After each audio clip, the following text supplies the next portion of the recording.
5 വർഷം മുൻപ് ഭരണാനുമതി ലഭിച്ച വെള്ളായണി കായലിനു കുറുകെയുള്ള പാലം പദ്ധതി യാഥാർത്ഥ്യമാകുന്നു. കല്ലിയൂർ പഞ്ചായത്തിൽ കാർഷിക കോളേജിനെയും കാക്കാമൂല റോഡിനെയും തമ്മിൽ ബന്ധിപ്പിക്കുന്ന പാലത്തിന്റെ ടെൻഡർ കഴിഞ്ഞ ദിവസം സർക്കാർ അംഗീകരിച്ചതോടെയാണ് പാലത്തിനായുള്ള കാത്തിരിപ്പിന് വിരാമമാകുന്നത്.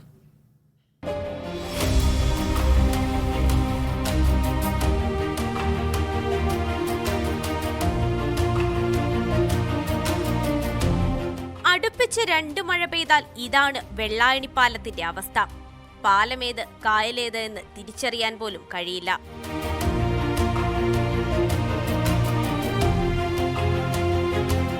ഇതിനൊരു പരിഹാരം വേണമെന്നത് ഇവിടുത്തുകാരുടെ വർഷങ്ങളായുള്ള ആവശ്യമായിരുന്നു. അങ്ങനെയാണ് 2018 പുതിയ പാലത്തിന് ഭരണാനുമതി ലഭിച്ചത്. എന്നാൽ സാങ്കേതികത്വത്തിൽ തടഞ്ഞ് പിന്നെയും 5 വർഷം നീണ്ടുപോയി. ഒടുവിൽ 3 തവണ നടത്തിയ ടെൻഡറുകൾ റദ്ദാക്കിയാണ് 4ാം തവണത്തെ ടെൻഡറിന് മന്ത്രിസഭ അംഗീകാരമായത്.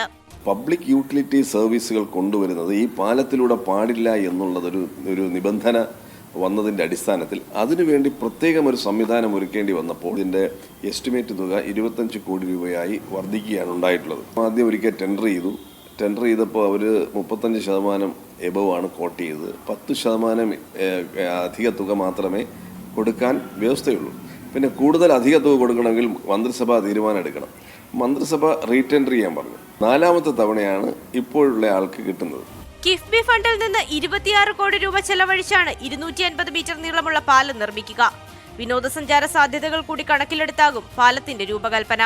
ആ പ്രദേശത്തെ ഗതാഗതം സുഗമമാകുന്നു എന്ന് മാത്രമല്ല, തിരുവനന്തപുരത്തെ ഒരു വലിയ ശുദ്ധജല തടാകം എന്നുള്ള നിലയിൽ ഈ പാലം രൂപകൽപ്പന ചെയ്തതും ഒരു ടൂറിസം അട്രാക്ഷൻ എന്ന നിലയിലാണ് ഈ പാലം രൂപകൽപ്പന ചെയ്തിരിക്കുന്നത്. ടെൻഡർ അംഗീകരിച്ചുകൊണ്ടുള്ള ഉത്തരവിറങ്ങിയതോടെ തടസ്സങ്ങളെല്ലാം മാറി.